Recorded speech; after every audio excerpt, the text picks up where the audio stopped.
রমজানে ঘুরে দাঁড়াও, রমজানে পরিবর্তনের ফিকির করো। আমার বাপ, আমার ভাই, আমার ছেলেরা, নিজেদেরকে রহম করো, রমজান সুন্দর করো, রমজানে গুনাহ ছেড়ে দাও, রমজানে আল্লাহর ইবাদতে লাগাও। 20 রাকাত তারাবি পূর্ণ পড়ো, প্রতিদিন রোজা ঠিক মতো রাখো, বরকত হবে। 5 ওয়াক্ত নামাজ জামাতে পড়ো ভাইয়া। কেন নষ্ট হইলা? সে তোমারে মূল্যায়ন করে।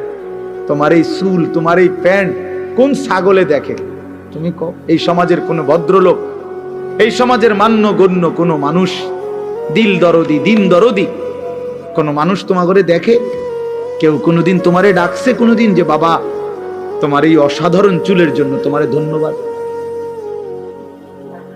হ্যাঁ, তো তাহলে সে সামান্যতম, আমরা তো মনে করেন একটু অনুভব করি, কথার কথায় অহংকারের জন্য বুঝাইতেছি না, যেন আমি এটা অনুভব করি আমরা যে অনেক মানুষ আমগরে মহব্বত করে, মুসাফা করে, হ্যাঁ, মাহফিলের জন্য বলে, তাহলে বোঝা গেল আমি অনুভব করি যে আমার অনেক মানুষ মহব্বত করে।